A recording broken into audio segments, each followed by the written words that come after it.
গাজায় যুদ্ধবিরতি নিয়ে ইসরায়েলের সঙ্গে আলোচনায় কোনো অগ্রগতি হয়নি বলে জানিয়েছে ফিলিস্তিনের স্বাধীনতাকামী গোষ্ঠী হামাস।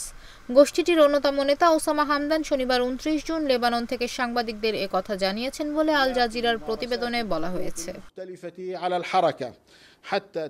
এদিকে জিম্মিদের মুক্ত করতে চুক্তি স্বাক্ষরের দাবিতে তেল আবিবে শুক্রবার লাখো মানুষ বিক্ষোভ করেছে। একই সঙ্গে ইসরায়েলে আগাম নির্বাচনের দাবিও জানিয়েছে বিক্ষুব্ধ জনতা।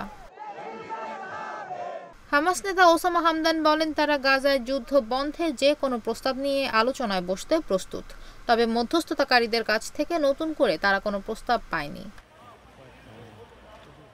গাজার স্বাস্থ্য মন্ত্রণালয়ের তথ্য অনুযায়ী গত বছরের ৭ অক্টোবর থেকে গাজায় ইসরায়েলি হামলায় ৩৭,৫০০-এর বেশি মানুষ নিহত হয়েছে, আহত হয়েছে ৮৬,০০০-এর বেশি।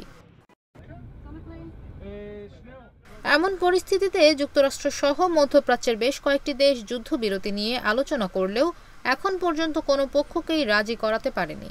যুদ্ধবিরতি না হওয়ার ব্যাপারে ইসরায়েল ও হামাস পরস্পরকে দায়ী করছে। হামাসের দাবি, চুক্তিতে যদি গাজা থেকে ইসরায়েলি সেনা পুরোপুরি প্রত্যাহার ও যুদ্ধ বন্ধের বিষয়টি থাকে তবেই তারা আলোচনায় অংশ নেবে। হামাস ২০০৭ সাল থেকে গাজায় সরকার পরিচালনা করে আসছে।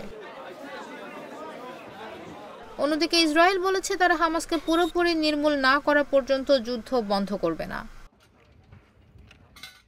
আল জাজিরার প্রতিবেদনে বলা হয়েছে, শুক্রবার তেল আবিবে অন্তত ১.৫ লাখ মানুষ বিক্ষোভ করেছে।